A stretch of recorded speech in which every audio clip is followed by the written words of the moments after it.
Kenapa Mas? Kamu kayaknya agak bingung itu kenapa? Aku tuh baru banyak polemik. Polemik apa? Loh, di masa pandemi itu aku sama istriku tuh selalu banyak polemik. Lah kok? Pol itu penuh, le itu yang mik tuh mikir. Jadi kakek mikir. Oh, polemik itu adalah kakek mikir ya Mas ya? Mikir. Loh, karena apa? Apa? Selama pandemi dan tidak tuh nggak ada perbedaannya. Rumah saya tuh selalu penuh. Penuh apa dong? Kalau sebelum pandemi itu penuh. Ada kulkas, ada mesin cuci, terus ada televisi. Sekarang waktu pandemi katanya penuh juga. Penuh apa dong? Penuh. Ada.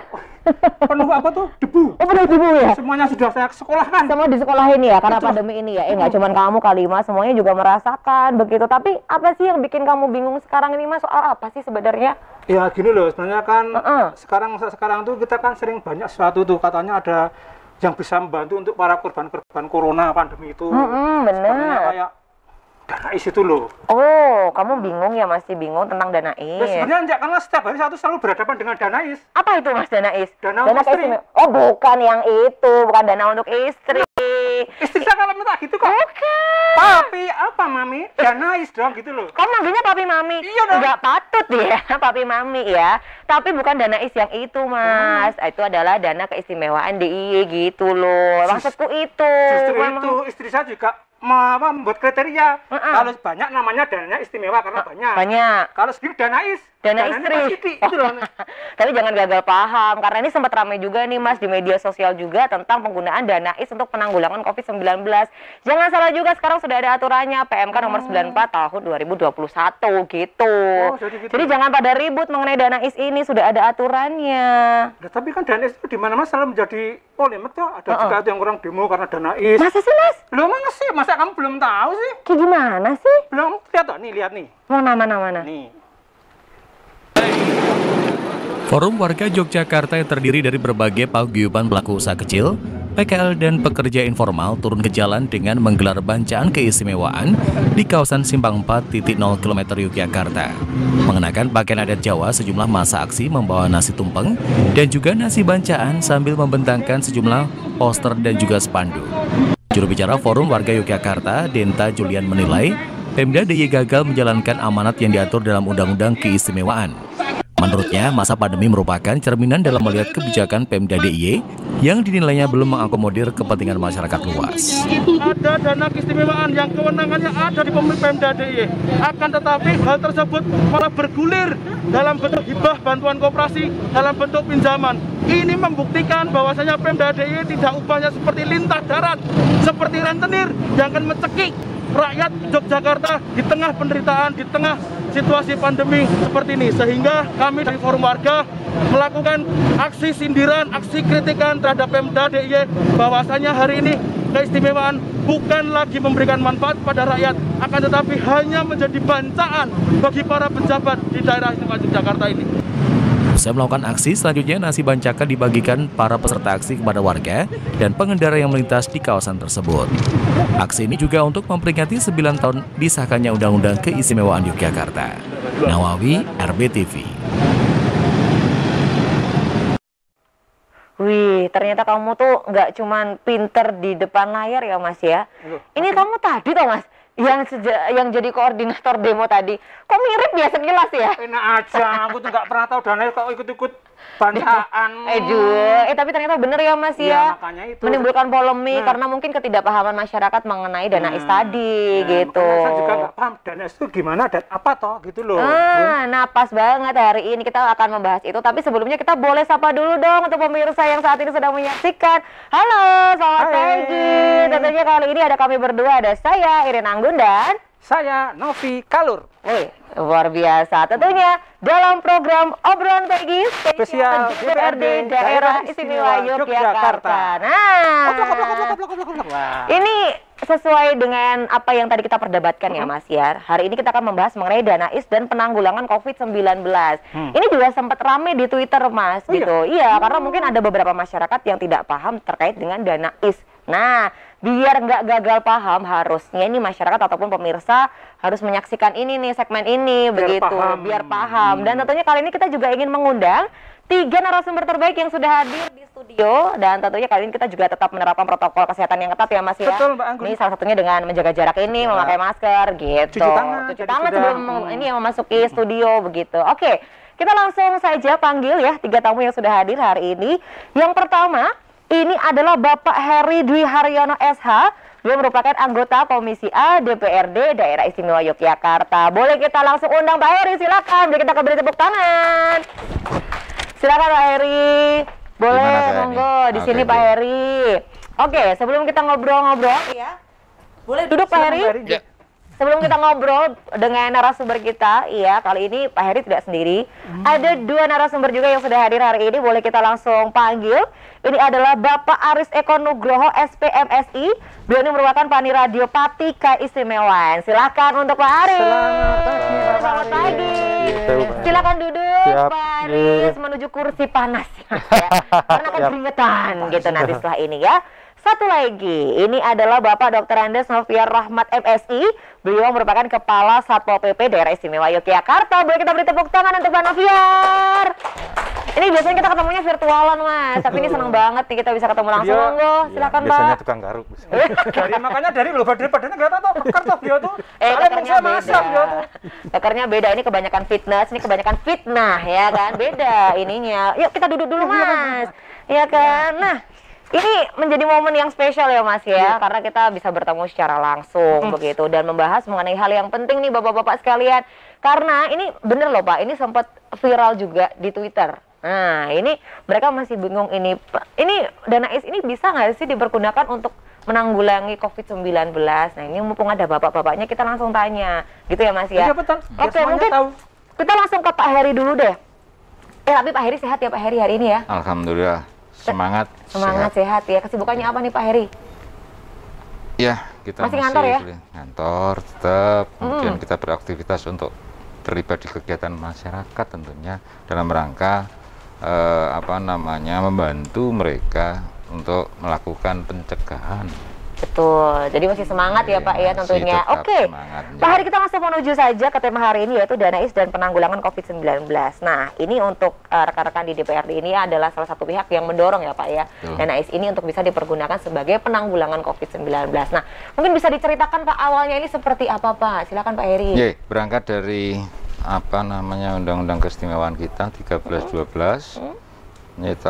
kemudian di salah satu klausul pasal 5 bahwa DAIS ini mempunyai tujuan untuk memberikan kesejahteraan bagi masyarakat di DIY. Nah, kesejahteraan ini tentu menjadi landasan pijak atau awal bagaimana kita mendorong agar DAIS juga bisa digunakan untuk menangani bencana yang sedang terjadi. Itulah awal kenapa kemudian kami mencoba untuk memberikan dorongan kepada pemerintah daerah untuk bisa memanfaatkan, terlepas apakah kemudian persyaratan-persyaratan yang lain tentu akan dipenuhi dan dilakukan oleh pemerintah. Oke, seperti itu. Jadi memang untuk kondisi saat ini begitu ya Pak ya, dengan adanya pandemi COVID-19 ini DPR juga ikut mendorong begitu dana IS ini dipergunakan untuk penanggulangan COVID-19. Nah, betul sekali. Untuk membahas mengenai dana IS ini ada pakarnya ya Thomas. Ini boleh ke Pak Aris. Pak Aris, untuk pemirsa mungkin pernah ada yang mendengar mengenai dana IS, mungkin ada juga yang belum ya. Ada yang mungkin tidak sama sekali ya begitu kan? Saya. Kamu kan dana IS tadi ya. Nah, belum paham saya. Nah, makanya ini mungkin boleh diberikan informasi yang penting terkait dengan dana IS. Ini sebenarnya dana IS ini dari mana? Lalu juga realnya ini sebenarnya dipergunakan untuk apa begitu Pak Aris? Silakan. Terima kasih pemirsa yang berbahagia. Jadi perlu kami sampaikan dulu mengenai dana keistimewaan, karena memang pemerintah di Yogyakarta, di DIY ini mendapatkan alokasi dana keistimewaan mulai tahun 2013. Kalau berbicara tentang undang-undangnya, itu mulai tahun 2012. Jadi 1 tahun setelah itu baru ada dana keistimewaan. Dana keistimewaan ini ada di Yogyakarta karena ada usulan.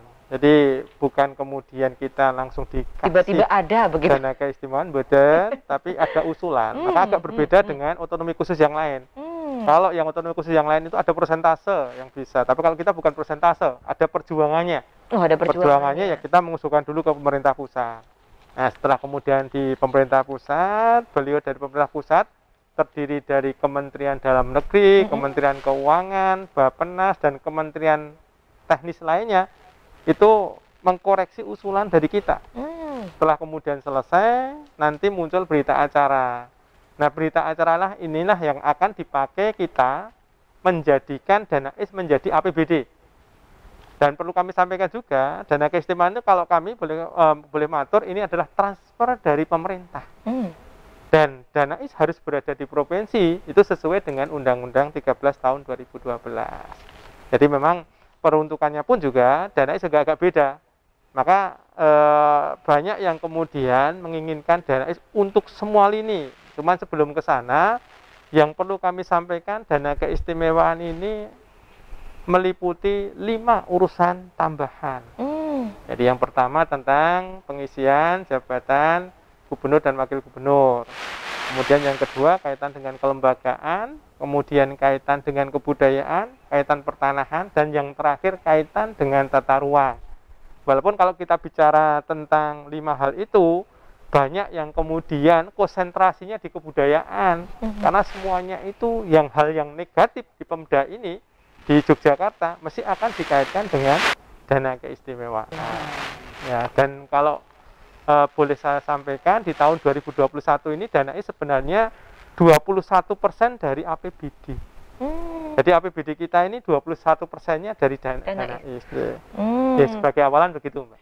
Oke, ternyata ini ada perjuangannya, ya kan, dibalik adanya DANAIS ini, tidak ujuk-ujuk ada ya, Pak ya, karena daerah istimewa Yogyakarta, ya kan, karena ada istimewanya, terus muncullah DANAIS, begitu. Karena ada ini ya, Pak ya, urutannya mulai dari usulan, lalu juga dikaji, lalu akhirnya muncullah berita acara. Sebenarnya dari tahun 2012 ya, Pak ya, sudah ada, tapi 2013 baru akhirnya DANAIS ini. Undang-undangnya yang 2012. Ya. Kalau dananya 2013 begitu. Baik, ini sebagai awalan terkait dengan DANAIS begitu. Nah, kita boleh langsung menuju ke Pak Noviar. Nah, Pak Noviar, sebelum kita menuju ke tema ini kan Yogyakarta ini masih level 4 ya? Masih. Nah, di daerah lain bahkan di Jakarta sendiri ini sudah level 3. Nah, ini sebenarnya kenapa nih, Pak? Di Yogyakarta ini masih level 4 begitu? Ya, jadi hasil evaluasi yang dilakukan yang menentukan itu kan adalah pemerintah pusat terkait dengan level 4, 3, 2, 1. Pada saat diputuskan kemarin tanggal 28 Agustus bahwa DIY itu positif rate-nya masih di angka 23,6%. Sementara DKI Jakarta sudah berada di posisi 6,7%. Bali 19%, kemudian Banten itu 10%, sehingga DIY yang tertinggi, sehingga ditetapkan masih di PPKM level 4 pada itu sampai tanggal 6 September ini ya. Namun perlu dipahami bahwa keputusan terkait dengan penentuan PPKM itu berdasarkan kepada aglomerasi. Nah, Yogyakarta itu dalam satu aglomerasi yang disebut dengan Jogja Raya. Itu terdiri dari 5 kabupaten. Kalau misalnya dalam satu kabupaten itu sudah menyentuh di level 2, level 3, tetapi ada satu kabupaten yang masih tinggal di level 4, maka seluruh kabupaten kota itu akan dimasukkan dalam level 4. Jadi pada saat keputusan kemarin seperti Gunung Kidul, kemudian Kulon Progo sebetulnya sudah berada di level yang lebih rendah. Tapi kita karena berada dalam satu aglomerasi, maka pemerintah memutuskan untuk seluruh DIY masuk di PPKM level 4. Jadi tertarik ke atas dia gitu. Itu disebabkan apa? Karena kita tahu karena sebagian di daerah Jakarta itu tidak semua daerah kan sudah masuk level 4, ada yang pun sudah masuk level 3. Kenapa kok yang lain bisa dikebiayakan menjadi level 4, Pak? Ya, jadi karena kita itu dalam satu aglomerasi itu saling mempengaruhi. Jadi ketika ada satu kebijakan yang tidak sama dalam satu daerah aglomerasi, nanti akan saling berpengaruh. Nah, sehingga dibuat satu kebijakan yang sama di antara 5 kabupaten, dimasukkan semuanya di dalam level 4. Karena kalau misalnya di level 3, ada ketentuan di dalam level 3 itu untuk rumah makan di mall itu sudah boleh buka 50%. Nah, kalau seandainya di Kulon Progo, di Gunung Kidul sudah boleh buka, di daerah lain belum buka, misalnya di Sleman, maka orang akan lari semua ke Gunung Kidul dan Kulon Progo. Nah, kebetulan di sana kan tidak ada mall sebetulnya. Tapi kalau itu terjadi, maka orang lari sana semua, maka terjadi penumpukan di sana dan itu akan merubah jadi kasus positifnya bisa jadi naik di daerah yang sudah masuk level 3 itu. Nah, jadi dia satu aglomerasi itu harus satu kebijakan gitu. Oke. Jadi ini tugasnya Pak Noviar lebih berat ya Pak ya dari tahun kemarin ya sampai dengan sekarang ya. Karena memang sekali lagi pandemi ini masih menjadi fokus ya Pak ya untuk penanganannya ini begitu. Dan untuk positive rate-nya di Yogyakarta ternyata masih tinggi ya Pak ya. Dan kalau ini, hari kemarin itu kita sudah mencapai di angka 5,97%. Jadi kalau nanti ada perpanjangan besok, bisa jadi kita sudah masuk di level 3. Oke, harapan kita bersama ya. Tentunya ini juga peran aktif dari masyarakat ya. Kalau memang ingin segera PPKM ini minimal levelnya turun, ya ayo prokesnya diperketat lagi ya Pak ya. Oke, baik. Terima kasih untuk Pak Noviar. Mungkin kita ke Pak Heri lagi ya Mas ya. Nah, ini ada tidak Pak mungkin pengawasan yang sudah direncanakan terkait dengan dana IS ini agar terserap dengan baik begitu? Ya, tentu saja ada terkait dengan apa yang bisa dilakukan oleh DPR agar bagaimana DAIS ini bisa digunakan untuk penanganan COVID ini dengan baik. Nah, tetapi tidak kemudian cukup DPR saja yang melakukan pengawasan, masyarakat pun boleh dan diperkenankan untuk terlibat di dalam pengawasan. Di sini sambil contoh katakanlah ketika seseorang di satu wilayah itu kemudian menggunakan DAIS dalam rangka penanganan COVID, kira-kira benar tidak di dalam melaksanakannya, gitu. Sehingga apa yang dilakukan, karena ini penyaluran DAIS untuk penanganan COVID ini kan melalui ada yang jaga warga, Pak Aris, ada yang melalui kemudian kelurahan atau desa. Nah, ini yang perlu kita awasi, gitu. Sampai di level ke masyarakat pun kita harus awasi. DPR juga punya ruang untuk mengawasi Pak Aris, Pak Noviar yang ada di Paniradio, ada di di Pol PP. Benar nggak Pak Noviar dalam melaksanakan tugasnya, melaksanakan DAIS ini dengan baik, dengan benar? Jangan-jangan diselewengkan, nggak bisa seperti itu kan gitu. Iya. Demikian juga Pak Aris ketika mendistribusikan dari dompetnya Pak Aris, dompetnya, iya. Karena memang ini kalau ada di Pak Aris, ya, dompetnya Pak Aris ya. Ditaruh dompetnya Pak Noviar, runtut nggak, bener nggak sesuai dengan aturan apa tidak? Ini yang harus kita awasi bareng-bareng. Apakah kita rela Pak Aris harus masuk penjara karena salah? Mestinya dikasihkan ke Pak Noviar, tetapi dikasihkan istrinya Pak Noviar. Udah salah ya, walaupun ada Pak Noviarnya ya. Nah, jadi Anggun, tentu DPR punya ruang untuk mengawasi pelaksanaan DAIS ini dalam rangka penanganan COVID. Oke, karena memang untuk penyaluran dan juga penyerapannya ini menjadi suatu yang krusial ya Pak ya, dan sensitif begitu, apalagi dengan sosial media sekarang, Mas, serem gitu. Sekarang kalau ada apa-apa itu selang dituju adalah DPRD-nya dulu lah, didatangi masa, karena mungkin katakanlah dana IS-nya kok nggak tepat sasaran atau gimana, atau nggak gimana, yang dijujuk pertama adalah DPRD, karena beliau adalah wakil-wakil kita, itu makanya kan dijujuk ya Mas ya. Wah, bahasanya lu keren. Dia anak dikunjung di tempat wisata, daripada kamu bingung-bingung ya, aku kasih waktu buat mikir karena kita harus iklan dulu. Bapak-bapak, kita iklan dulu ya. Untuk pemirsa jangan kemana-mana karena sesaat lagi obrolan pagi spesial DPRD DIY akan segera kembali.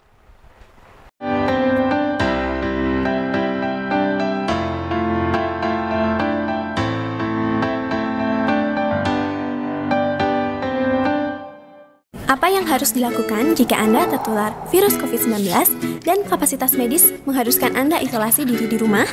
Selain tindakan dasar seperti jaga jarak 2 meter, membersihkan diri, peralatan makan, tidur, ruangan dengan disinfektan setiap hari, apa saja tindakan lainnya? Jika Anda pasien positif dan sehat, pastikan Anda tetap melakukan tindakan dasar pencegahan penularan. Jika Anda pasien positif ringan dengan gejala flu, batuk, dan pegal-pegal, maka selain tindakan dasar, Anda wajib menggunakan kamar mandi terpisah, ruangan non-AC, sediakan vitamin C dan D3, perbanyak asupan cairan gula, hindari untuk dijenguk, serta pastikan orang yang merawat Anda memiliki riwayat kesehatan yang baik. Namun, jika kondisi terus memburuk, dengan ditandai batuk, demam, sesak nafas, maka wajib segera menghubungi dokter. Jika Anda sudah dinyatakan sembuh dan rawat jalan, Anda tetap wajib menyediakan paracetamol, tabung oksigen, dan sabutamol, serta tetap isolasi diri 14 hari.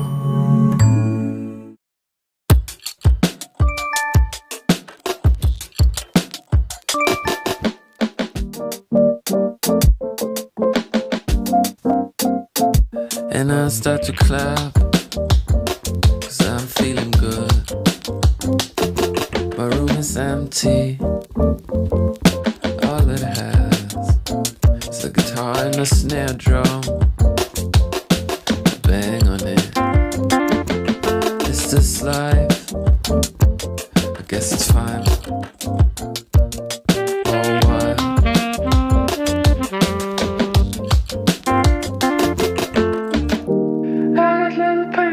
Tetap gunakan masker di setiap aktivitas. Mari lawan Corona. Banyak kegiatan yang kita lakukan setiap hari. Tanpa kita sadari, banyak kuman yang menempel pada tubuh kita.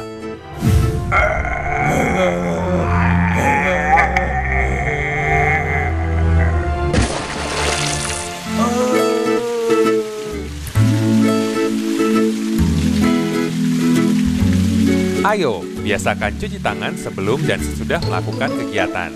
Iklan layanan masyarakat ini dipersembahkan oleh RBTV dan Git Solution.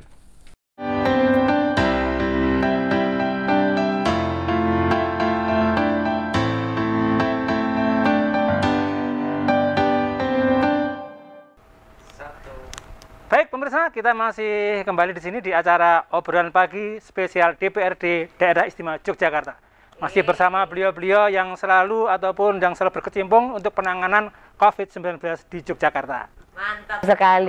Kayak dalang. Bukan, openingmu bagus banget nih, Mas. Sebagai pengantar gitu loh. Kita menyesuaikan dengan narasumber. Betul. Mas, semuanya begitu jempol, kita harus ikut bagus dong. Betul Jangan sampai sekali. kita tuh di bawah level apa tuh? Apa takar ngomong apa aku jadi Ini karena semua narasumber yang hadir ini paham, gagal paham, nggak paham sama sekali. Jadi mumpung ada beliau-beliau ini kita tanyain mengenai Danais dan penanggulangan COVID-19 gitu loh, Mas. Makanya biar semua masyarakat juga paham. Iya, betul. Danais itu penggunaannya apa, kemudian bagaimana itu mendapatkannya, sudah ada beliau-beliau. Betul sekali gitu. Jadi untuk Pak Heri, banyak kalau kita Pak Arin bagian dompet, nanti betul. Makanya saya juga gitu, istri saya. Kalau istri saya sering buka dompet saya, uang itu saya alihkan. Alihkan kemana, Mas? ATM. Oh, ATM ya. Padahal dia tahu pinnya ya, Mas. Aduh. Tapi yang jelas ini untuk pemirsa yang mungkin baru saja bergabung ya di episode kali ini, kita membahas mengenai Danais dan penanggulangan COVID-19 ya. Tadi sudah ngobrol bersama dengan Pak Heri, Pak Aris, Pak Noviar. Nah, kita langsung lanjutkan lagi nih, Mas. Karena menarik sekali nih, Pak, seru sekali. Nah, ini terkait dengan Danais begitu, Pak Aris. Ini sebenarnya untuk mekanismenya ini nanti bagaimana, dan kalau boleh dikatakan atau mungkin diinformasikan mengenai angka. Nah, Danais ini angka yang memang digunakan untuk penanggulangan COVID-19 ini berapa begitu, Pak?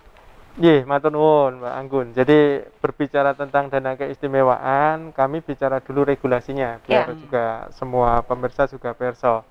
Jadi dana keistimewaan ini ada regulasi namanya PMK nomor 15 tahun 2020 tentang pengelolaan dana keistimewaan.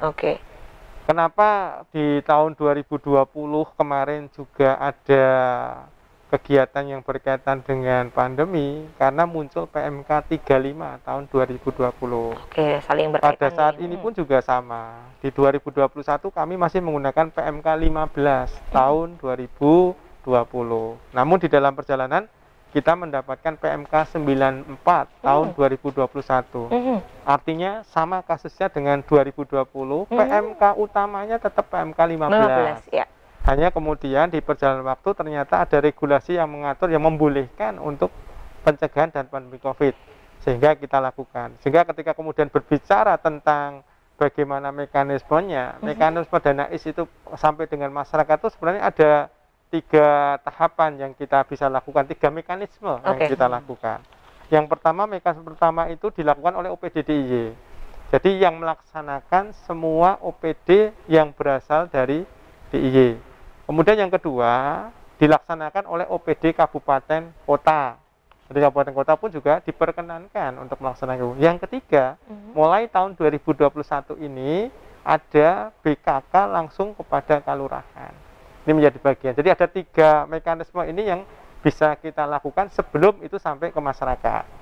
Kemudian kalau berbicara tentang angka, dari total yang sekarang ini kita susun di tahun 2021, kalau kemudian kita secara keseluruhan, sebenarnya yang kita siapkan 389 miliar. Ini sudah kita siapkan. 389 miliar. Hanya berkaitan dengan PMK 94 kemarin, yang kita rubah di antara 389 itu 80,1 miliar.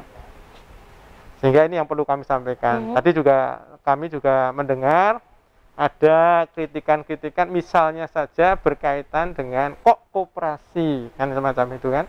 Yang diberikan kenapa harus koperasi. Koperasi itu uangnya berada di koperasi. Dan tidak ada yang kembali ke pemerintah daerah. Dan di koperasi pun juga kita sampaikan pada koperasi agar mereka tidak kemudian memberikan bunga terlebih dahulu. Jadi semacam pinjaman dikembali pada koperasi, uangnya berada di koperasi. Iya, betul. Tapi kemudian ada juga kritikan, oh ini salah, kurang tepat. Tidak apa-apa, itu menjadi bagian proses. Iya, betul. Makanya yang sekarang ini kita siapkan di bulan September ini, kaitannya dengan kita menyiapkan bantuan langsung pada UKM-KM yang dalam tanda kutip itu belum pernah mendapatkan bantuan. Ya, kenapa saya sampaikan belum mendapatkan bantuan? Karena sekarang ini ada BPUM dari pemerintah pusat itu juga memberikan bantuan 1,2 juta per UMKM. Nah, kita tidak mungkin akan menyentuh hal yang sama. TNI juga akan memberikan. Nah, kita berada di antara itu. Nah, ini juga sedang kita siapkan. Jadi yang disampaikan masyarakat ini kami pun juga akan melakukan. Tapi tahapan-tahapannya kan proses gitu. Betul. Ya. Tidak serta-merta kemudian ya nyun sewu. Tadi Pak Heru mengingatkan kami, jangan sampai nanti kami salah memberikan sesuatu. Harus teliti ya Pak. Ya, dompetnya Pak Gubernur, kami hanya membantu Pak Gubernur itu. Sehingga kalau minta ya saya nyuwun ngangsot dalam, diperkenalkan ngangsot dalam itu menjadi bagian yang kami tindak lanjuti secara teknis. Oke. Jadi memang mungkin karena beberapa ketidakpahaman akhirnya menjadi polemik ya. Karena memang sesuatu itu tidak bisa dilakukan serta-merta langsung ya Pak ya. Pokoknya pengennya besok langsung keturutan instan gitu. Ya, bedanya swasta dengan pemerintah di situ. Itu dia. Kalau swasta apalagi tadi dana IS-nya jadi Mas Novi tadi. Ya, dana IS-nya beliau asal ada proposal dari istri terus kemudian diberikan bisa. Bisa, betul. Kalau kami nanti dulu ada dokumen pelaksanaan APBD-nya. Iya, betul. Dokumen sama atau belum? Kalau belum disamakan dulu. Proses menyamakan ada proses mekanismenya. Betul. Ini yang membedakan di situ. Gitu. Jadi intinya sabar. Ini pemerintah ini sudah menerima kok apapun yang menjadi keluh kesah ataupun pendapat, masukan dari masyarakat. Tapi untuk menyesuaikan hal tersebut kan sekali lagi tidak gampang gitu. Jadi sabar ya Mas. Ada mekanismenya. Iya, betul sekali. Makanya kan ada yang mengatakan kita harus juga membuat proposal. Iya. Proposal itu kan proposal. Apa itu Mas? Pro itu mendukung, po itu apa-apa, sal itu angsal. Berarti selama itu mendukung, mesti angsal. Mantap. Berarti pokoknya selama mendukung apa-apa angsal ya Mas ya. Mantap sekali. Dewi ini di hadapan beliau yang ngomong aku harus ini Mas ya. Aku diajari ya Mas ya. Tapi ajar malah aku ajakin polisi. Bukan dikasih tahu gitu loh. Tapi tadi Pak Aris kan juga mengatakan bahwa ini juga bisa disalurkan melalui OPD ya Pak ya di provinsi ataupun di kabupaten gitu ya. Nah, ini OPD apa saja nih Pak yang nantinya tersalurkan untuk dana IS ini? Salah satunya nih Mas Noviar. Di Mas Noviar ini beliau kebetulan kan kalau untuk yang BKK yang pada kelurahan, beliau sebagai OPD pengampunya untuk jaga warga. Dan ada yang dilaksanakan beliau juga nantinya dengan BTT, belanja tak terduga kita. Itu berkaitan dengan kelurahan. Kalau kelurahan tadi langsung masuk di APBD kelurahan, kalau ini harus berada di Mas Noviar. Salah satunya itu. Yang lainnya ada koperasi, ada BPBD, kemudian juga ada yang berkaitan pariwisata. Hampir semua lini atau mungkin vaksin ada di Biro Tata Pemerintahan juga melakukan itu. Jadi OPD yang memang ada kaitannya dengan pencegahan pandemi COVID boleh saja mengusulkan, termasuk kesehatan pun juga. Dan kesehatan mengapa belum jadi konsentrasi kita di tahun 2021 awal? Karena memang gunakan PMK 15. Tapi begitu kemudian boleh kita pergunakan untuk vaksinasi dan sebagainya, maka angkanya pun juga 30 miliar yang dipergunakan untuk sana dari angka yang tadi kami sampaikan tadi. Oh, jadi begitu. Kenapa kemarin belum dipergunakan untuk penanggulangan? Karena memang belum ada aturannya begitu ya Pak? Masih pakai aturan yang lama ya? Masih yang PMK nomor 15 itu tadi ya? Karena dana IS itu kan N-2 ya sebenarnya usulannya. Jadi kan kita berprosesnya dari 2020, begitu proses murninya 2021 itu masih menggunakan 2020. Nah kemudian kejadian, makanya selalu saya sampaikan, proses untuk vaksinasi dengan dana IS dimulainya kapan? Baru bulan Juli. Karena PMK-nya pun juga munculnya juga baru Juli. Tanggalnya 19 Juli tahun 2021. Jadi tidak ini ya Pak ya, tidak main-main ya pemerintah, semuanya bertindak ini sesuai dengan peraturan dan juga undang-undang. Itu ada prosesnya. Kita langsung ke Pak Noviar. Tadi kan salah satu OPD yang nantinya diberikan dana IS ini ada salah satunya punya Bapak Noviar. Nah, ini seperti apa nanti penyalurannya, lalu juga untuk pengawasannya juga nanti akan seperti apa begitu. Mulai dari penyalurannya deh Pak, ini seperti apa nantinya Pak mekanismenya? Mungkin sebelumnya Mbak Anggun, jadi kami perlu jelaskan dulu kepada masyarakat. Silakan Mbak. Tahunya Pol PP itu kan tukang garuk. Tiba-tiba sekarang. Itu ya kan, udah saat menjaga Pol PP pada kabur semuanya. Jadi tugas kita itu di Pol PP itu ada banyak hal ya. Yang pertama adalah melakukan penegakan perda, perkada, menjaga ketentraman, ketitipan umum, dan melakukan perlindungan masyarakat.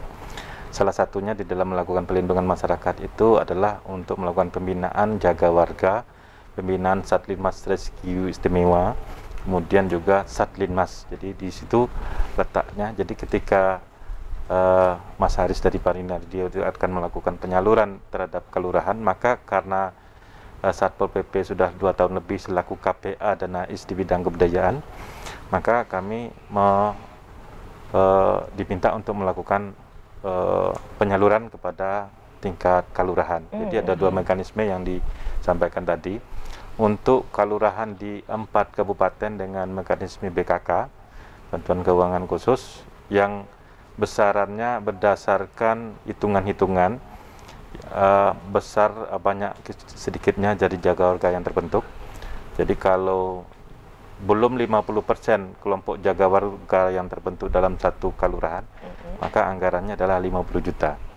Kemudian kalau sudah terbentuk lebih dari 50% kelompok jaga warga dalam satu kelurahan, itu anggarannya 75 juta. Per tanggal 24 Juli, bagi zona merah di tingkat RT dalam satu kelurahan, maka itu ada tambahan sebesar 5 juta. Maka hitung-hitungannya kemarin itu yang paling banyak itu adalah Kelurahan Batu Retno di Banguntapan, 145 juta. Sampai dengan 145 juta. Jadi kemudian yang paling kecil itu ada di berapa kelurahan banyak, itu 50 juta. Nah, penggunaannya adalah untuk melakukan penanganan COVID, karena pandemi COVID ini kan berbeda dengan penanganan bencana-bencana yang lain. Bencana yang lain itu antara pencegahan, kemudian penanganan dan pemulihan itu dilakukan dalam waktu yang berbeda. Tetapi kalau COVID itu dilakukan dalam waktu yang bersamaan. Jadi mulai dari pencegahan, penanganan, dan recovery itu dilakukan dalam waktu yang sama. Nah, sehingga penggunaannya bisa dipergunakan untuk pencegahan, bisa untuk penanganan, dan bisa untuk recovery. Termasuk penggunaan untuk beli sarpras dari masing-masing kelurahan dalam rangka penanganan COVID, seperti misalnya membeli tabung oksigen, oximeter, atau kebutuhan-kebutuhan lainnya. Dan untuk pencegahan bisa melakukan pengawasan terhadap PPKM. Pada waktu bulan Juli kemarin juga pemulasan jenazah cukup tinggi, itu juga bisa dipergunakan. Itu juga bisa digunakan. Jadi dari 392 kelurahan sampai hari ini sudah ditransfer ke masing-masing kelurahan sebanyak 315 kelurahan. Yang belum ditransfer sebanyak 33 kelurahan yang belum menyampaikan proposal karena ada mekanismenya.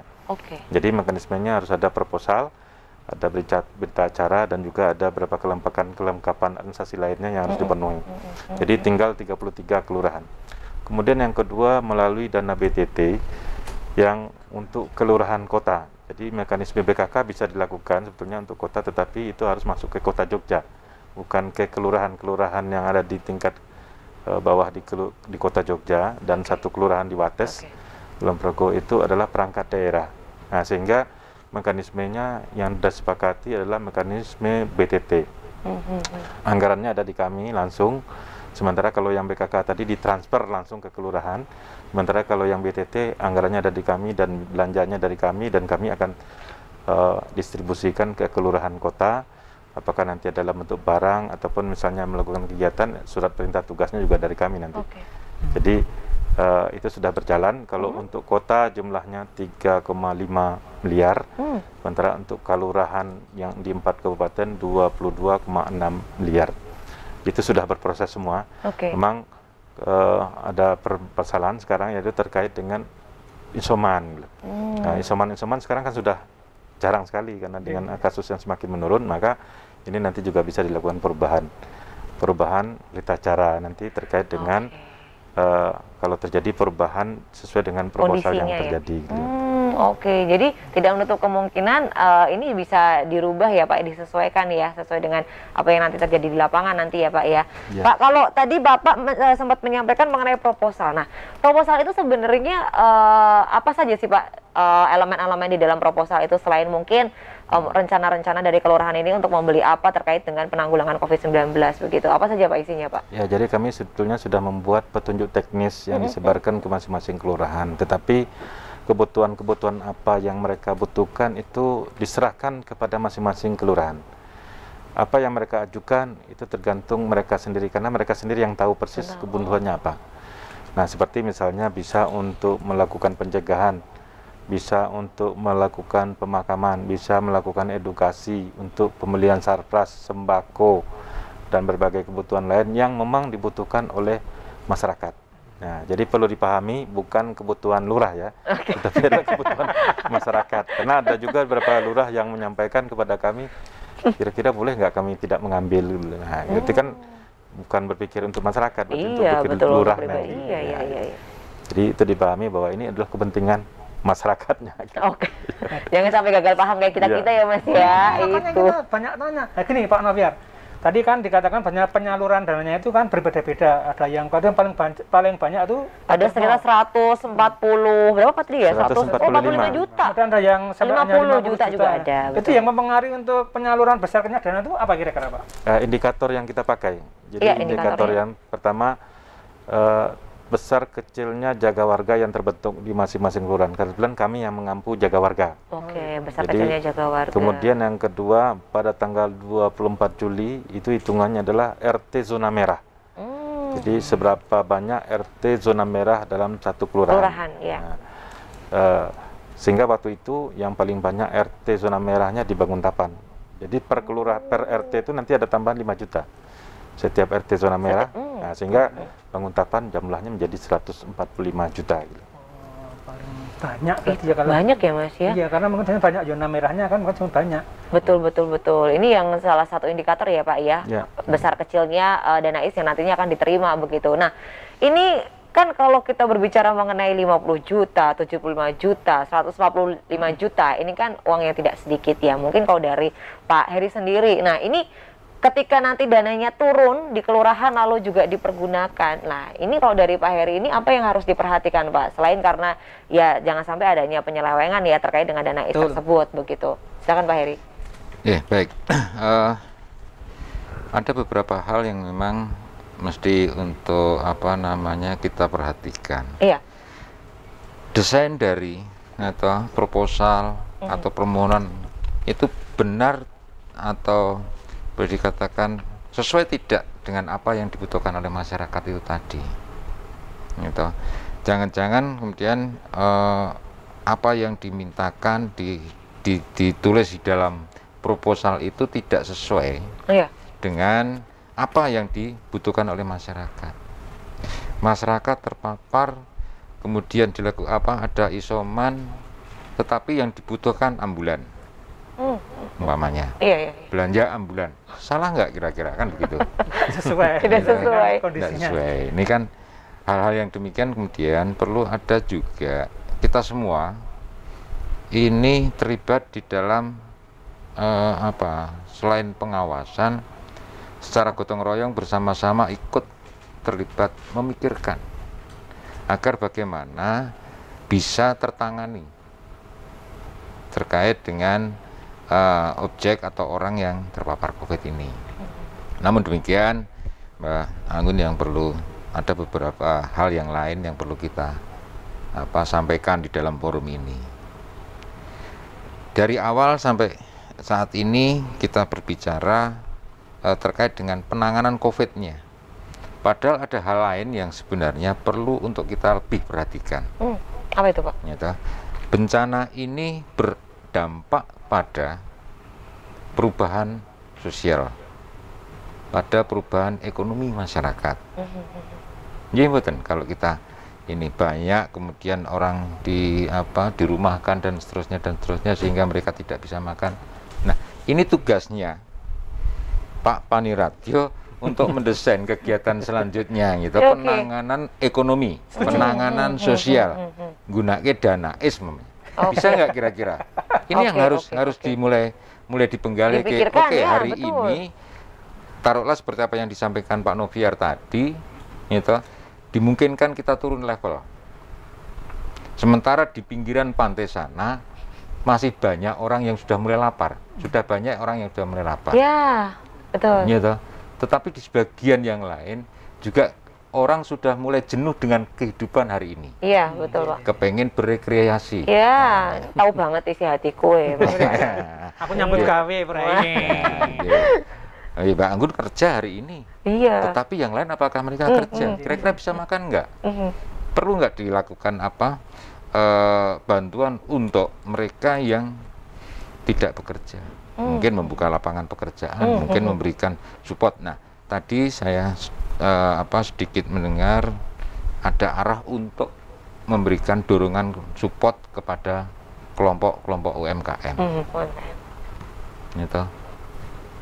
Itu kira-kira yang kemudian harus mulai didesainkan agar ketika pemerintah membantu menggunakan dompetnya Pak Gubernur ini tidak salah. Saya kira itu Mbak Anggun yang harus menjadi pemikiran kita bersama. Tidak cukup Pak Aris saja, tidak cukup Pak Noviar saja. Kolaborasi ya Pak. Ini harusnya seluruh stakeholder terlibat. Betul. Kerjasama dan kolaborasi ini menjadi kunci. Jadi nggak cuma tugasnya Pak Noviar ataupun juga Pak Aris begitu. Jadi seluruh OPD ini punya tanggung jawab bersama ya Pak ya untuk memulihkan kondisi dengan adanya pandemi ini. Menarik sekali, kita masih punya banyak waktu untuk berbincang bersama dengan Pak Heri, Pak Ari, dan juga Pak Noviar. Ya, kita break sejenak untuk pemirsa. Jangan kemana-mana karena sesaat lagi obrolan pagi spesial DPRD DIY akan segera kembali.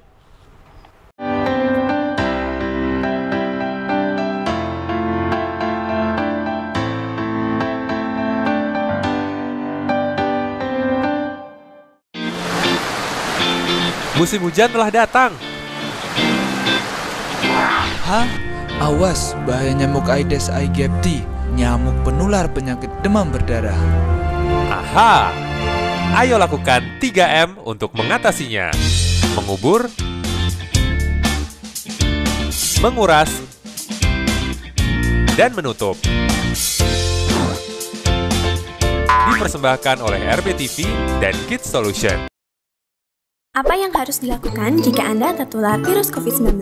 WHO merekomendasikan pasien dengan gejala ringan seperti demam level rendah, batuk, bersin, dan radang tenggorokan asimptomatik, dan tidak ada penyakit kronis lainnya seperti penyakit paru, jantung, gagal ginjal, atau imun lainnya, maka pasien tersebut dapat dikarantina di rumah. Jika Anda seorang yang harus merawat penderita COVID-19 selama masa isolasi diri di rumah, maka ada beberapa hal yang Anda perhatikan. Hindari kontak langsung dengan pasien dan barang-barang yang digunakan pasien. Selalu menggunakan masker dan alat pelindungan diri. selalu menggunakan kaos tangan sekali pakai dalam membersihkan barang-barang pasien maupun ketika harus menyiapkan keperluan pasien, dan jangan buang sarung tangan sembarangan. Selalu cuci tangan dengan hand sanitizer. Tetaplah berhubungan dengan profesional medis hingga pulih total.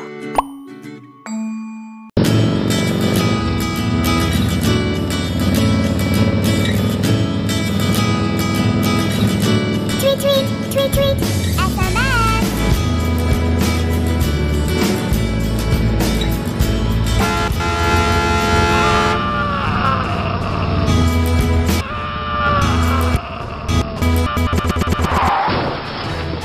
Hentikan berkendara sambil bermain gadget.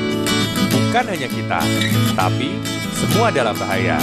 Dipersembahkan oleh RBTV dan Kids Solution.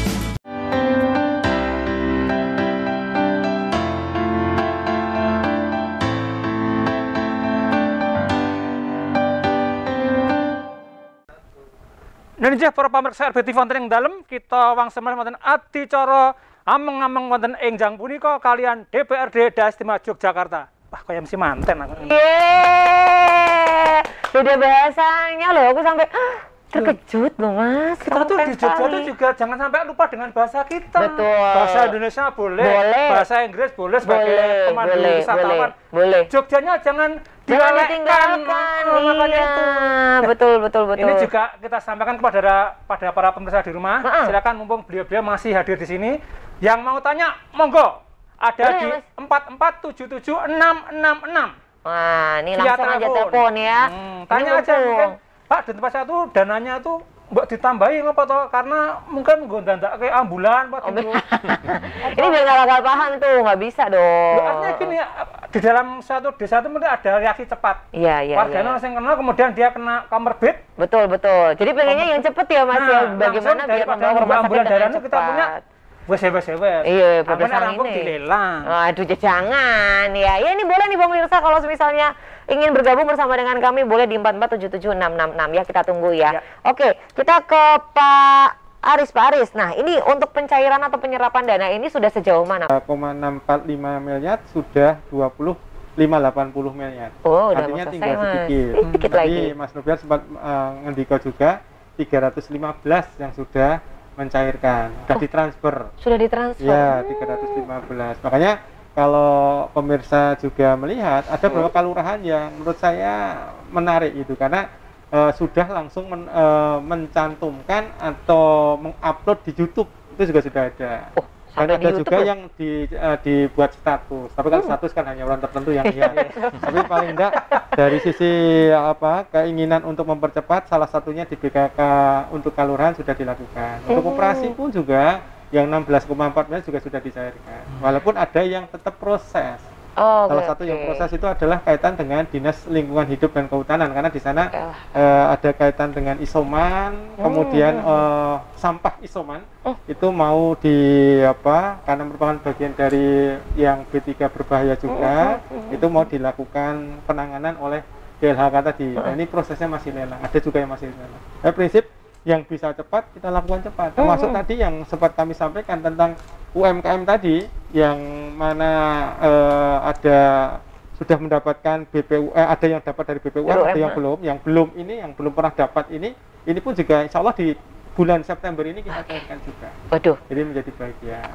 Ini. Terus termasuk tadi Pak Heri juga sempat mengandikan bagaimana dengan yang lain, misalnya kaitan dengan Kodarwis pun juga dalam waktu dekat juga akan kita cairkan berkaitan dengan Kodarwisnya. Waduh. Harapan kita yang cepat bisa kita lakukan. Tapi kalau memang yang belum bisa cepat karena regulasi, ya mohon bersabar karena tahapannya seperti itu. Karena tidak terus sengaja, kalau bahasa Jawa undat-undat ya Mas ya, bukan itu ya, karena memang sekali lagi regulasi, semua pemerintah tuh melakukan sesuai dengan regulasi. Ini dananya saja yang dari kelurahan aja sudah terserapnya lumayan ya Pak ya, sudah mau selesai ini Mas, begitu. Nah, ini menyambung tadi apa yang disampaikan oleh Pak Heri begitu terkait dengan proposal. Nah, ini saya juga penasaran nih Pak, ketika proposal ini sudah mungkin diserahkan begitu ya. Nah, ini nanti untuk penindaklanjutan terhadap proposal ini seperti apa Pak? Untuk memastikan bahwa apa yang kamu sertakan di proposal ini sesuai dengan kebutuhan yang ada di daerahmu. Nah, ini seperti apa Pak? Jadi pertama yang kita lakukan adalah menyusun petunjuk teknis ya kepada masing-masing kelurahan terkait dengan penggunaan anggaran BKK DAES ini. Nah, setelah kita berikan ke masing-masing lurah, mereka menyusun proposal, kemudian melengkapi berita acara, serta sekaligus juga melampirkan permohonan untuk melakukan pencairan beserta berkas-berkas yang dibutuhkan. Nah, itu disampaikan kepada kami di Satpol PP dan kami akan melakukan verifikasi atas kelengkapan dan apakah proposal yang diajukan sudah sesuai dengan petunjuk teknis atau bukan. Nah, seperti yang disampaikan Pak Edi tadi, ada yang menyampaikan ambulan, berarti kan tidak sesuai dengan petunjuk teknis. Nah, itu kita kembalikan. Memang prosesnya kemarin agak berulang-ulang, karena memang ada yang belum paham tentang penggunaan anggaran. Nah, sehingga kita minta ada checklistnya yang kami sediakan, ini belum lengkap, ini belum lengkap, misalnya dilengkapi dulu. Nah, dari total 392 kelurahan, itu sudah lengkap berkas yang sudah kami sampaikan ke Badan Pengelola Keuangan Daerah, yang tinggal transfer 359 berkas. Yang sudah ditransfer 315. Ya, berarti untuk proposal yang masih kurang itu adalah 33, dan sampai hari ini pun 33 kelurahan itu juga masih berproses. Untuk Gunung Kidul 144 kelurahan sudah lengkap semua. Kulon Progo dari 87 sudah 85 kurang 2. Bantul dari 75 itu masih kurang 13.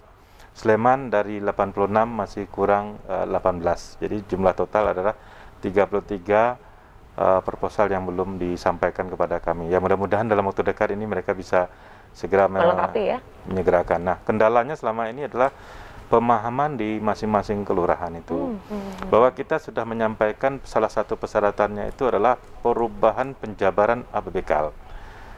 Jadi penjabaran APBKL itu cukup tanda tangan lurah tanpa harus ada pembicaraan terlebih dahulu dengan Badan Pengelola BPKL-nya, Badan Pemusatan Kelurahan. Kalau anggaran perubahan kelurahan memang harus dengan BPKL. Nah, tetapi banyak kelurahan itu yang belum yakin, sehingga dia menunggu proses rapat dulu dengan BPKL, sehingga itu menjadi lama jadinya. Tapi kalau misalnya hanya penjabaran BPKL itu 1 hari selesai, yang bisa langsung dikirim kepada kita, langsung proses, dan itu berapa kelurahan sudah melakukan dan sudah ditransfer. Nah, selanjutnya tugas kami adalah melakukan pendampingan. Jadi ketika misalnya anggarannya sudah dicairkan, kemudian sudah ditransfer dan mereka sudah belanja sesuai dengan proposal. Nah, tugas kami nanti bersama-sama Bani Radio, Mas Haris, kemudian dari bagian Biro Tata Pemerintahan, kemudian juga Inspektorat, dengan Satpol PP, bersama-sama kami akan mendampingi masing-masing kelurahan itu terkait dengan bagaimana pertanggungjawabannya, bagaimana belanja-belanjanya, sambil mengecek apakah sudah dilakukan sesuai dengan proposal apa belum, gitu. Ya, supaya tidak terjadi penyimpangan di lapangan. Nah, kami nanti akan datang satu persatu. Ini kita sedang memproses untuk jadwalnya, kelurahan-kelurahan mana nanti yang terlebih dahulu kita lakukan gitu. Sementara yang untuk yang di kelurahan kota, baru kemarin selesai rapat dengan TAPD dan persetujuan, dan sekarang proses penetapan dari Pak Sekretaris Daerah. Jadi kalau sudah selesai penetapan dalam minggu ini, maka itu sudah langsung jalan. Biasanya karena kalau BTT itu lebih cepat. Dalam waktu 1 minggu paling lama sudah bisa dilaksanakan gitu, Mbak. Oke, jadi untuk saat ini yang sudah clear untuk kelurahannya ini adalah Gunung Kidul ya Pak ya? Ini sudah selesai ya? Sudah selesai semua. Oke, Sleman juga ada yang belum, lalu juga Bantul juga ada yang belum juga, begitu. Nah, ini sebenarnya yang membuat mereka, tapi ada yang sempat tidak mengambil, ini ada ini Pak? Atau memang semua kelurahan ini wajib begitu, karena sudah ada anggarannya, ini mereka wajib memproses begitu? Ya, karena dasarnya kan itu proposal. Jadi kalau ada yang nanti sampai batas waktu 30 September ya Mas Haris? Nah, batas waktunya bulan September, ya 31 September bulan ini. Oke, terakhir berarti ya, itu ya? 31 September ada yang tidak memasukkan proposal, maka tidak akan ada lagi pencairan berikutnya. Cuma 31 September itu terakhir, sudah sebelumnya proposalnya. 31 September itu kan dari keuangan menerima terakhirnya. Oke, jadi ya harusnya sebelum itu sudah harus masuk proposalnya. Karena di Pergub kita mengatur untuk BKK kepada kelurahan ini terakhir di bulan September. Oke. Pencairannya 31 ya? Iya. Oh, jadi memang harus jauh-jauh dari tanggal 31 ini memang sudah harus masuk proposalnya. Karena untuk pencairan ini mereka membutuhkan waktu berapa lama Pak kira-kira Pak Aris? Kalau sudah siap itu 1-2 hari selesai. Oh, 1-2 hari itu selesai bisa langsung ditransfer ya? Kalau yang ini kebetulan yang kita alami ini kan semua berbarengan gitu. Karena berbarengan ini kan teman-teman kan juga harus koreksi, apalagi tadi Pak Eri juga ngendi kok. Kita mengawasi, jangan sampai lupa dompet itu juga ada pertanggungjawabannya. Nanti kalau keluar ternyata, loh ini kok ternyata beda. Ini dokumen ini tetap dipelajari. Apalagi teman-teman keuangan itu kalau yang mengeluarkan uang kan mereka. Begitu mengeluarkan uang kan mesti ditanya, syaratnya kemarin kenapa belum terpenuhi kok bisa dicairkan. Nah ini kan iya. Makanya mereka hati-hati terhadap ini. Tapi konsentrasi teman-teman 1-2 hari selesai. Oke, begitu. Jadi ini sebenarnya untuk kelurahan yang memang tidak mengajukan proposal, ya sudah, berarti tidak ada untuk perpanjangan lagi ya Pak ya. Pokoknya terakhir tanggal 31 itu adalah jadwal terakhir untuk mencairkan, bukan untuk mengumpulkan proposal. Oke. Kita akan lanjutkan lagi Mas, berbincang dengan Pak Noviar, ada juga Pak Aris, Pak Heri, begitu masih tentang Danais dan juga penanganan COVID-19. Tapi kita break sejenak. Pemirsa jangan kemana-mana karena saat lagi obrolan pagi spesial DPRD DIY akan segera kembali. Seusai jeda.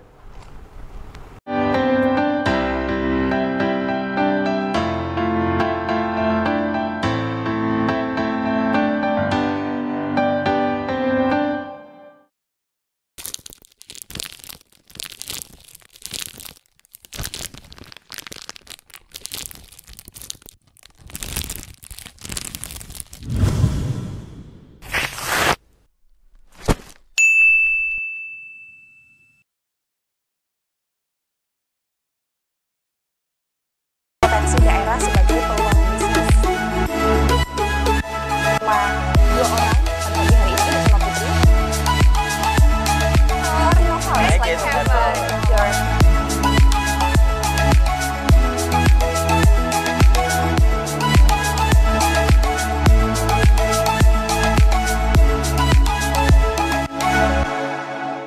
Amicom, a private entrepreneurial model university by UNESCO. International Program 80 International Award.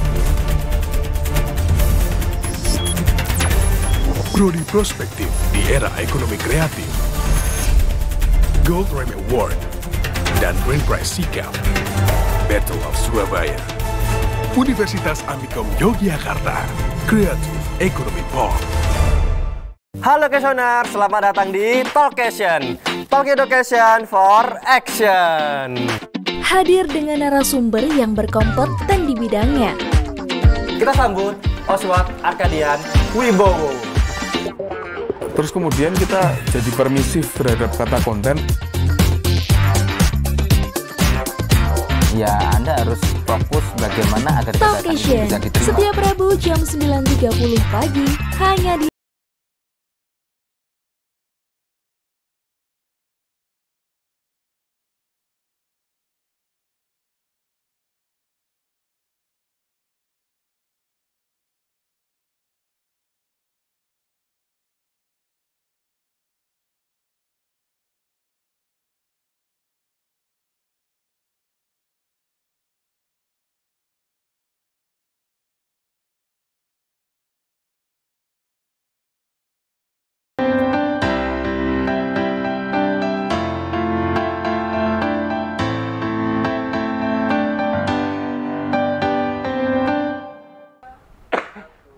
Okay, everybody, welcome back to the Talking Morning Special DPRD DIY.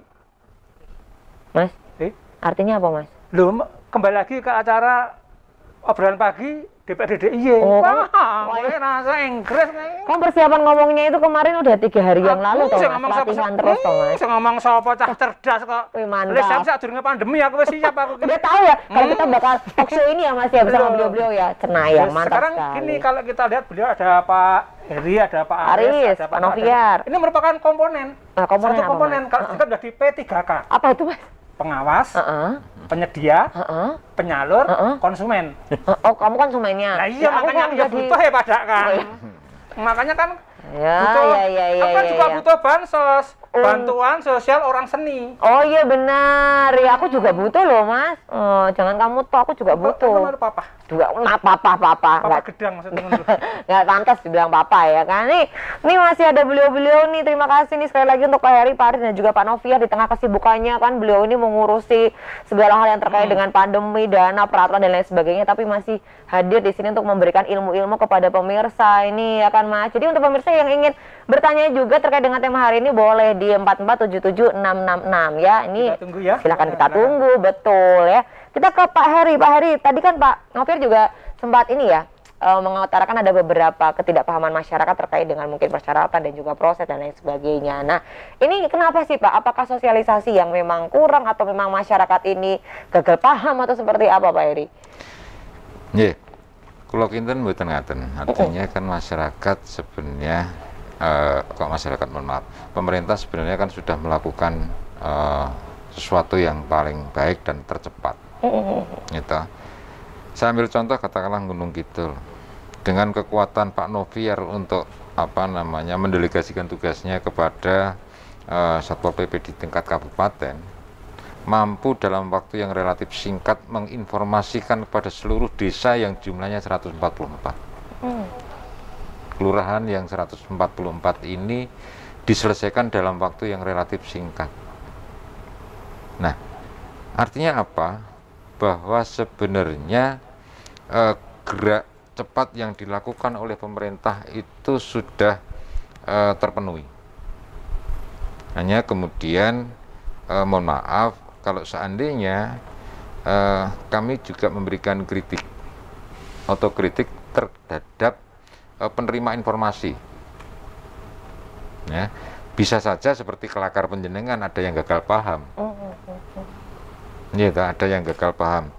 Mestinya katakanlah hanya cukup dilakukan perubahan lampiran dari APBK-nya, APBK ya kalau bahasa ininya. Tetapi kenapa kemudian harus mengumpulkan BPD, BPK-nya? Berproses kan? Artinya ada pembahasan yang lebih perlu waktu yang panjang. Padahal sebenarnya cukup dengan perangkat kelurahan itu saja. Pak Kepala Desa, Pak Kepala Kelurahan, Pak Lurah, tanda tangan, tapa asto, rampung. Nggak perlu kemudian mengundang katakanlah ketua BPK, nggak perlu kemudian ada rapat pembahasan perubahan APBK, nggak perlu. Kerjakan dulu baru diinformasikan kepada BPK. Waktu 1 atau 2 hari selesai.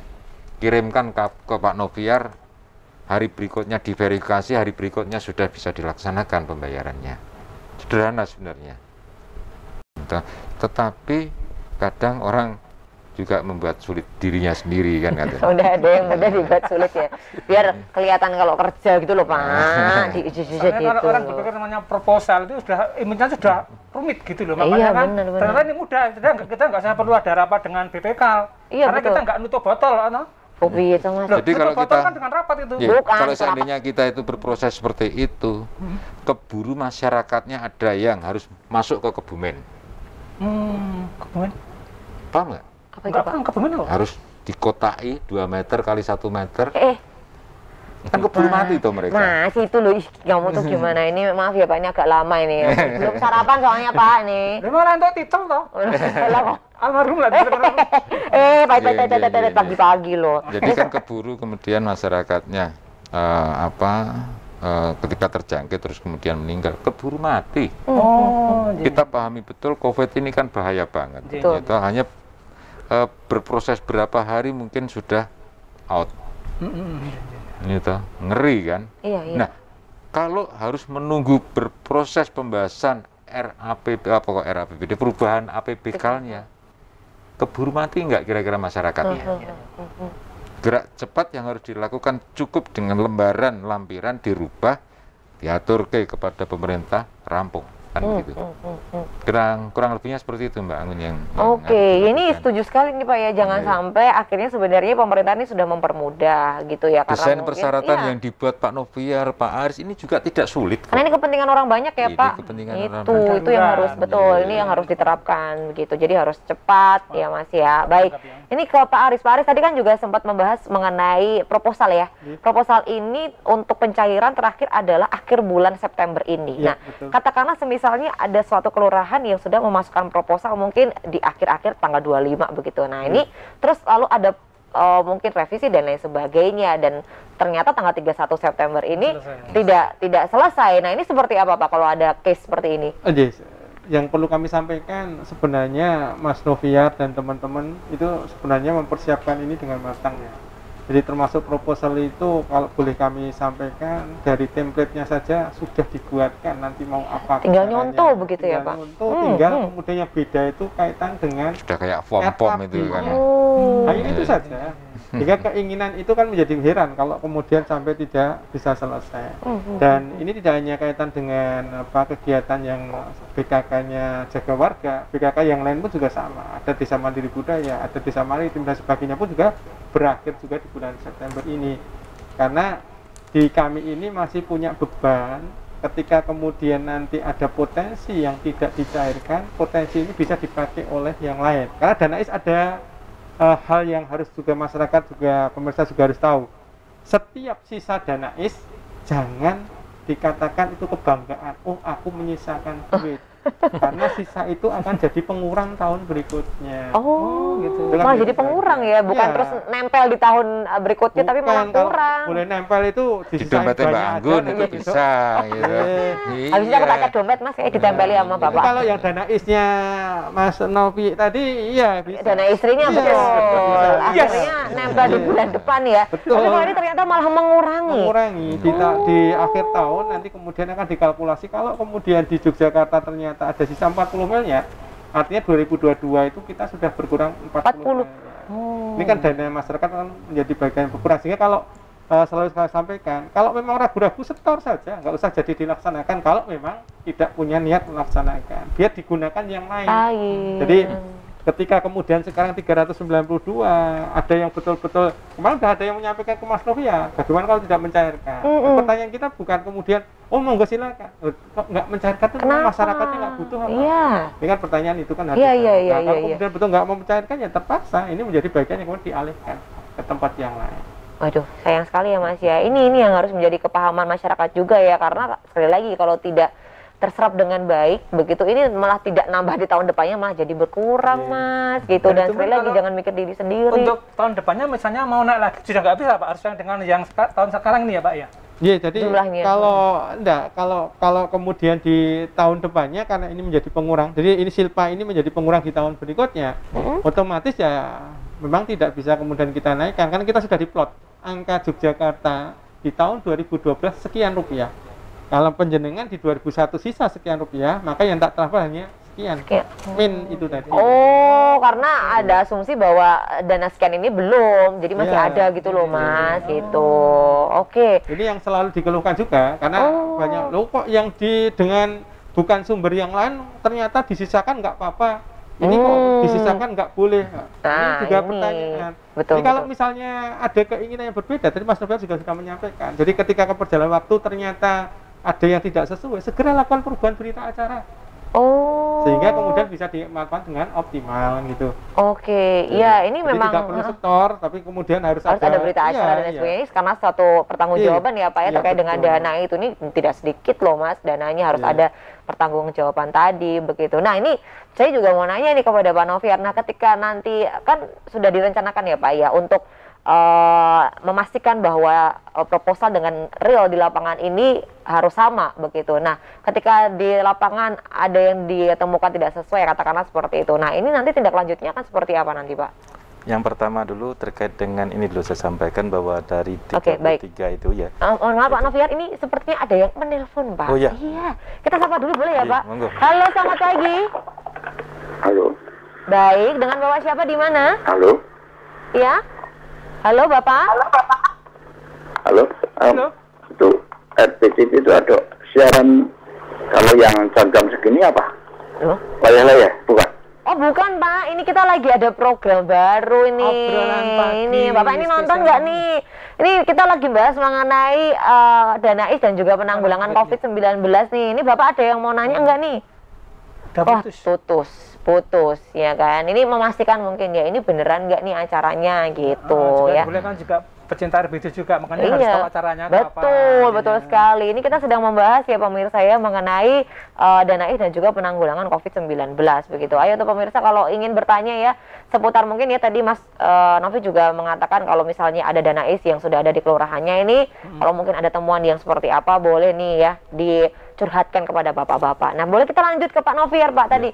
Ketika ada temuan yang tidak sesuai. Jadi yang pertama kami dalam melakukan verifikasi termasuk dalam penyusunan proposal berproses sangat cepat. Artinya kita tidak mempergunakan alur birokrasi yang sewajarnya, tetapi bagaimana dicepat sampai kepada tingkat kelurahan. Kami hanya mempergunakan menyampaikan informasi lewat WA group masing-masing kelurahan. Sudah kita bentuk semua satu provinsi. Nah nanti semua informasi lewat sana, ada persoalan-persoalan dikonsultasikan lewat sana semua, sehingga itu sudah berjalan sangat cepat. Kemudian terkait dengan ada 33 kelurahan yang sampai hari ini pun belum menyampaikan proposal, itu pun sudah kami telepon satu persatu. Soalnya di mana itu pun sudah kita telepon lagi. Nah, ada persoalan apa? Nah ternyata memang ada persoalan ketidakyakinan itu saya sampaikan. Ketidakyakinan. Contohnya, seperti apa nih Pak? Ini ketidakyakinan yang bagaimana ini? Di Sleman itu kan ada 18 kelurahan yang masih belum menyampaikan proposal. Cukup tinggi ya Pak ya ternyata ya. Karena di Sleman bulan Oktober ya akan melakukan pilkades. Nah, sehingga banyak yang di sana itu hanya PLT. Nah, padahal kami sudah menyampaikan mau PLT, mau siapapun, mau Pak Carik silakan, yang menandatangani boleh. Tapi dia minta apa dasar hukumnya gitu loh. Nah, dasar hukum nggak berani PLT ini untuk menandatangani, padahal itu hanya sebagai proposal gitu. Iya. Sampai ini ada yang belum berani. Yang kedua terkait dengan kita sudah menyampaikan cukup perubahan APBK, penjabaran APBK. Nah, yang bersangkutan masih kencang bahwa harus perubahan APBK. Terus ada lagi persoalan bahwa akan ada lagi anggaran dari kabupaten. Mereka menunggu melakukan perubahan secara sama-sama. Dari kabupaten akan ada lagi ada anggaran dalam bentuk kegiatan lain.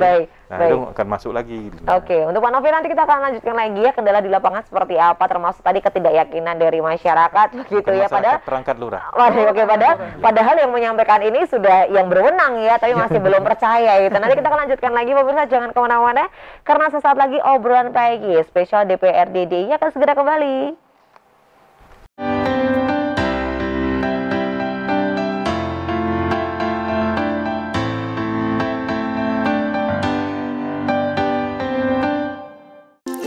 Lima dari 10 besar penyakit yang menyebabkan kematian di kota Yogyakarta adalah penyakit tidak menular.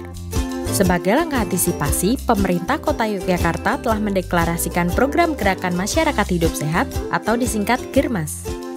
GERMAS adalah suatu tindakan sistematis dan terencana yang dilakukan secara bersama-sama oleh seluruh komponen bangsa dengan kesadaran, kemauan, dan kemampuan berperilaku sehat untuk meningkatkan kualitas hidup.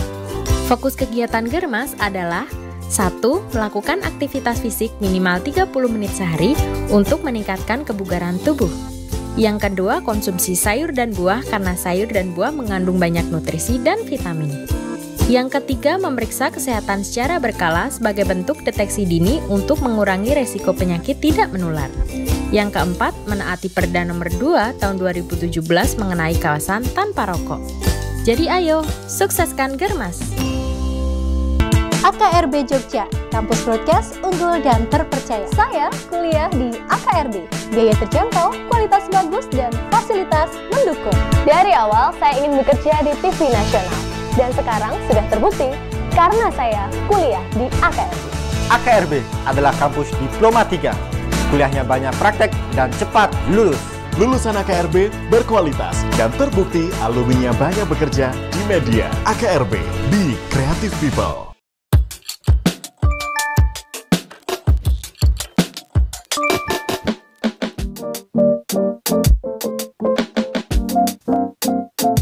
And I start to clap, 'cause I'm feeling good.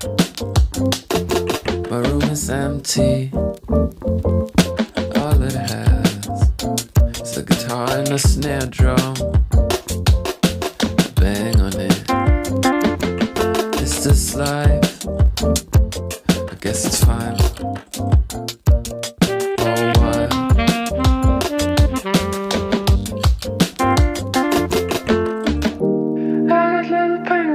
Tetap gunakan masker di setiap aktivitas. Mari lawan Corona.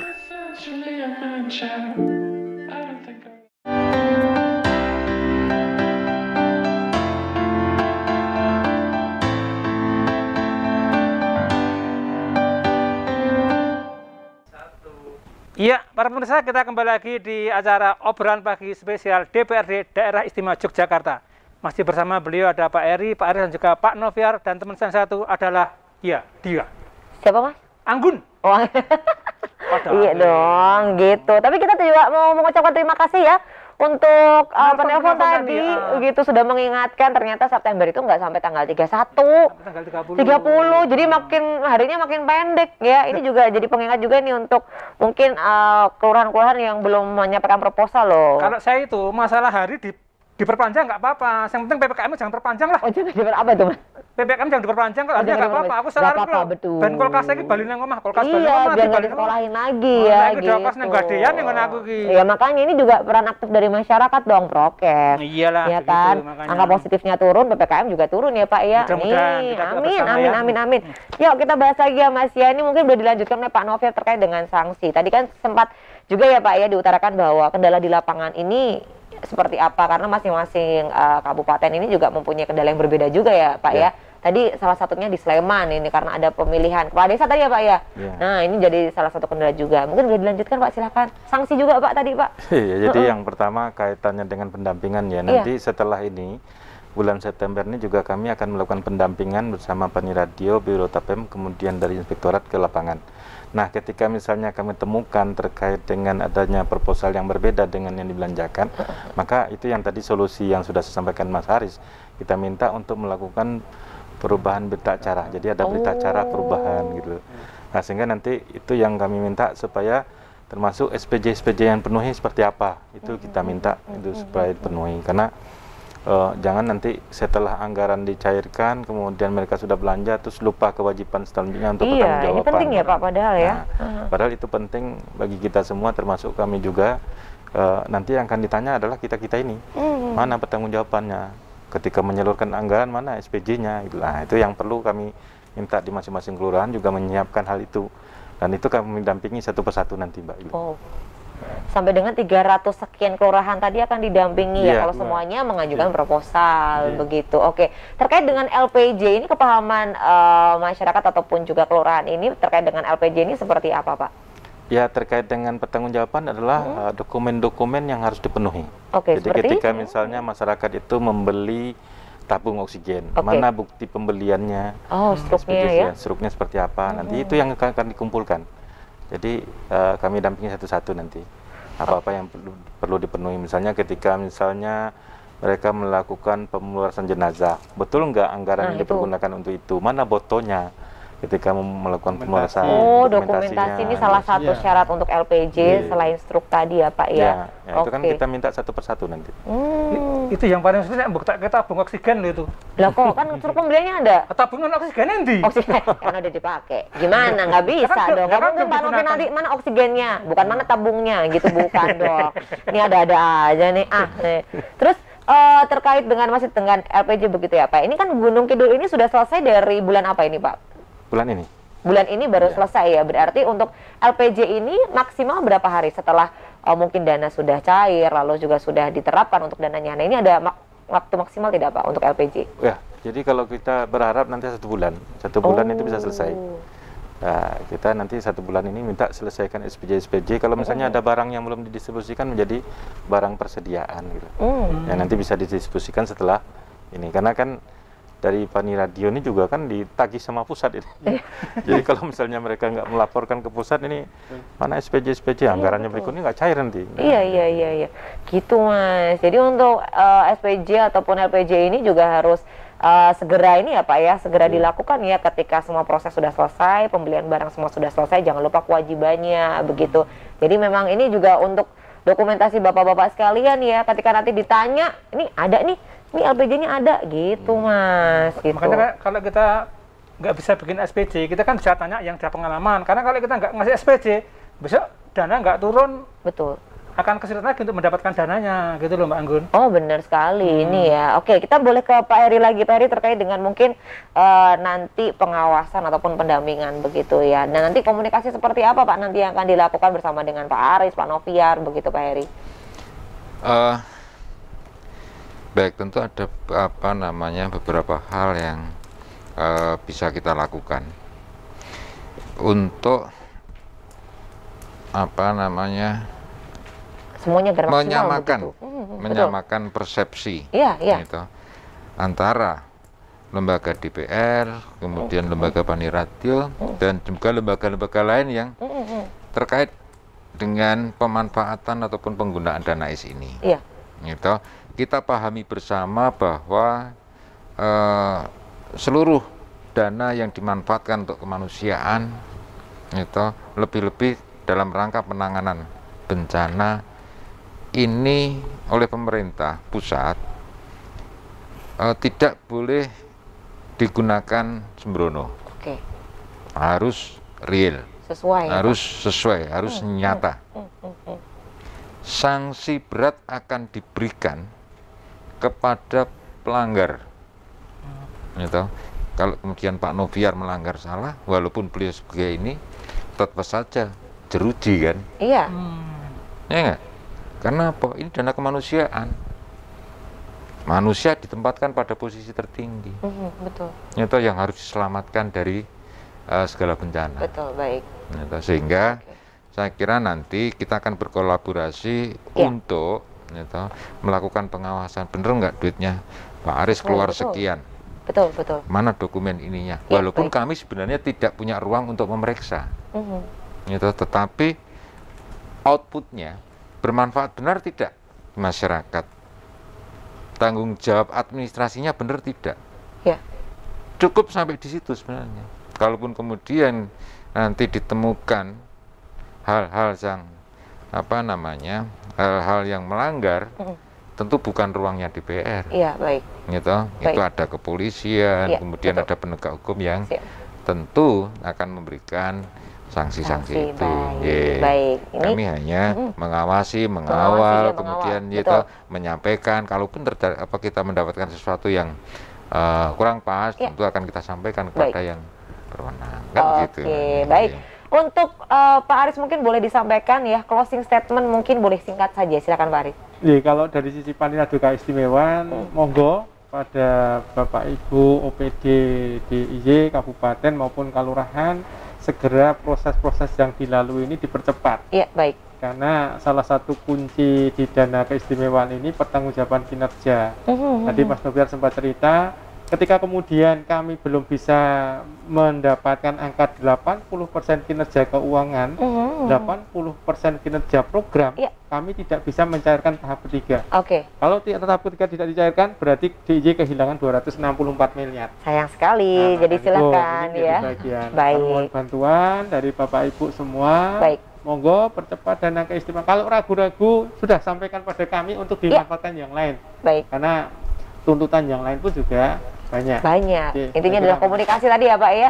Baik, untuk Pak Noviar mungkin closing statement boleh, silakan singkat saja Pak Noviar. Terutama khusus untuk yang masyarakat di kelurahan Kota Jogja dan satu kelurahan di Wates di Kulon Progo, itu kita masih berproses. Mudah-mudahan dalam waktu dekat itu akan segera ada pencairan dan mudah-mudahan bisa segera menanggulangi persoalan yang terjadi di Kota Jogja. Kemudian bagi teman-teman dari kelurahan yang sudah mencairkan, mohon kiranya agar segera dipercepat untuk belanjanya, kemudian juga SPJ-SPJ-nya supaya segera dilaksanakan, karena kita juga nanti akan diminta terhadap itu. Bagi yang belum mencairkan atau belum menyampaikan proposal seperti yang disampaikan Mas Haris tadi, apakah akan dicairkan atau tidak, silakan diinformasikan supaya nanti bisa dialihkan kepada yang lain. Betul. Gitu aja Mbak. Jadi mohon izin Mbak. yang paling penting dokumentasi itu menjadi bagian. Karena dokumentasi ini kan senjata utama di medsos ini. Panitia Radio Keistimewaan pun juga ada YouTube channel Panitia Radio, sehingga masyarakat bisa menyaksikan. Termasuk ketika memastikan di TV, pertama kali kita sampaikan ada bantuan UMKM yang kemarin dituntut pasca kemudian hibah koperasi. Nah ini kita sampaikan secepatnya, kan di minggu ini proses teman-teman koperasi selesai juga. Waduh, ini kejar-kejaran sama waktu ya Pak ya. Jadi ayo semuanya kita kebut-kebut kerjasama ya, agar semua apa yang menjadi keinginan tujuan ini tercapai semuanya. Luar biasa. Terima kasih untuk Pak Noviar, Pak Aris, Pak Heri sudah hadir di obrolan pagi spesial DPRD DIY hari ini ya. Semoga apa yang tadi disampaikan ini dapat diterima baik oleh masyarakat, begitu ya Mas ya, dan dapat menjadi informasi yang penting juga ya. Dan sebenarnya kita masih banyak yang kita tanyakan, tapi berhubung waktulah yang harus menyudahi semuanya nih Mbak. Iya ya, dan kita juga mengucapkan terima kasih untuk pemirsa yang sudah menyaksikan hari ini. Terus terapkan protokol kesehatan dalam setiap kegiatan Anda, 5M ya Mas ya. Jangan sampai lengah karena pandemi masih ada di sekitar kita. Akhir kata saya Irene Anggun. Saya Novi Kalur. Sampai lupa kan namanya ya. Undur diri. Terima kasih banyak. Sampai jumpa.